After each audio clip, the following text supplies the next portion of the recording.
a lot of these kinds of cases begin with an illegal stop and frisk on the street, or at least a conversation that isn't quite constitutionally permissible. Robin Marr is also an attorney with the Bronx Defenders. On any given day, a full quarter of her caseload can be marijuana possession cases. An officer walks up to one of them and says, "Do you have anything on you? Do you have any drugs on you? If you don't tell us, then it's going to be a lot harder for you. Give us whatever you have, and we'll just give you a ticket with a fine." Basically saying, hey, I know you have something on you.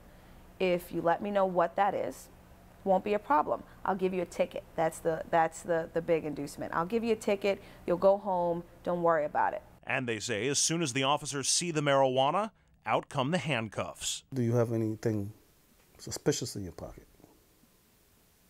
You know, I said, well, yeah.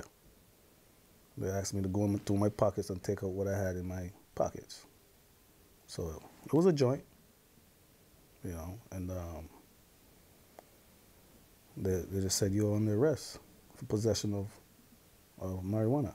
They will come and say, well, you know, if you have anything, you can give it to us. We won't arrest you.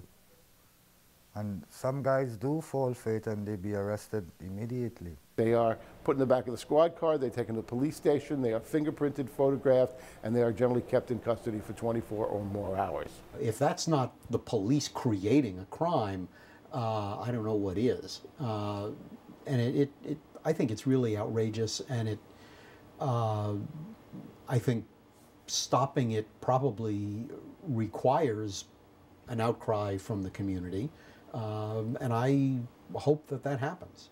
It's supposed to be like that, but it doesn't really work like that in the streets. You know, the streets, the only law really in the streets is the police. He is the law. Every policeman has his own law. They always break the rules here, New York City officers. That's the norm, because they know most blacks and Hispanics, they don't know too much about the law. The way they'll write it up is, defendant was observed walking down the street with one bag of marijuana outstretched in his left hand.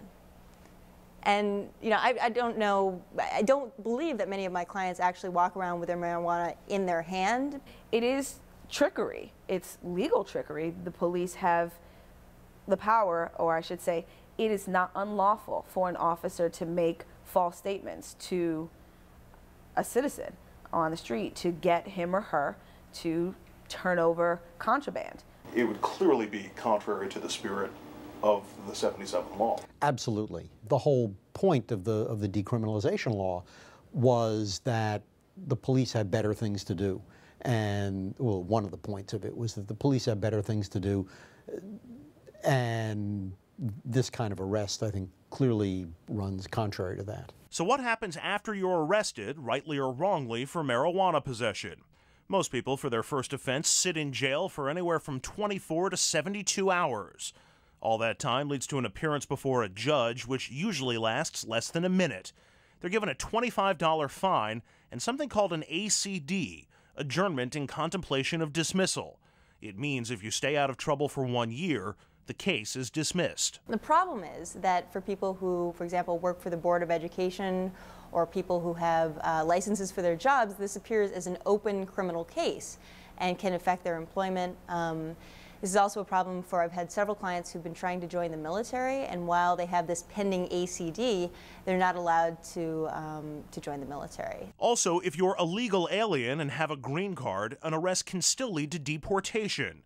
And someone getting federal student loans can see their college money disappear. That doesn't make any sense. Why would we have a young person who's in school lose their funding for school as a result of something that we have all recognized at least to be something that's not even worth any sort of conviction on the first arrest? But most people don't fight the charges or the ACD that sounds on the surface so appealing. They practically forced me to take an ACD. Did you want to take the ACD? No. What did they do to Just have me come in the court for 2 years. You don't want to be losing a day job to go to court for practically no reason. So you're going to take the offer. The overwhelming majority of people, even people who are completely innocent, like my client was, would take an ACD. People who can't miss, 10 days of work over the year. People who, have had other experiences with not just the criminal justice system, but other bureaucracies and feel like it's not worth it, you can't win, and they give up. So most people don't fight the charges. And as for fighting the arrest, even if you know your rights and the law, in the moment, very little you can do. Very little our clients can do in the moment to avoid that arrest. And remember that $25 fine you might face? Sounds reasonable, but every conviction, even for marijuana, comes with a surcharge, which is a court processing fee. And that is $120 on violation cases and $200 on misdemeanor cases. And if you don't have the money for all of that, you get a warrant. You get an arrest warrant, and you can be rearrested on the street, in your home, wherever the warrant squad finds you, and be brought back forcibly into court. There's nothing that the police can do that gets as many new people, new teenagers and young people into the system, getting the ID on them, as the broad net of the marijuana arrest. So that one joint you pulled out of your pocket can impact you for years.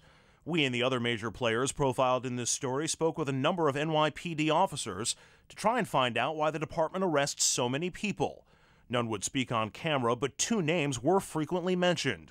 Mayor Rudy Giuliani, under whose leadership the quality of life arrests began, and Mayor Michael Bloomberg, who himself admitted he not only tried marijuana in his younger days, but liked it. Our experts and some officers say both mayors encouraged the police to keep up the crackdowns, even to the dismay of some cops. There's no possible way that New York City is making 36 or 40,000 marijuana arrests a year, that individual cops are doing this on their own initiative.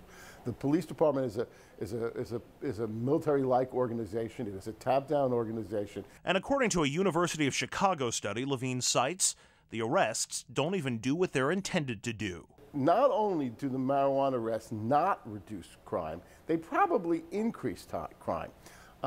Mainly because they take police off the street. Secondly, sending police out to hunt for low-level drug offenders and marijuana arrests also means that their attention and gaze is focused elsewhere than on other kinds of crime. But Levine says some officers love the pot busts. They're easy to make, they're clean. Suspects are unlikely to fight or throw up and create headaches that other arrestees might. And they leave police relatively free to roll to any emergencies that might pop up. They're also easy additions to the arrest count. That looks good on police stats.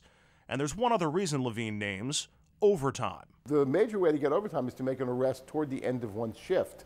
And marijuana arrests serve that function terrifically well. Not only do the ordinary police get overtime, but their supervisors get overtime from it.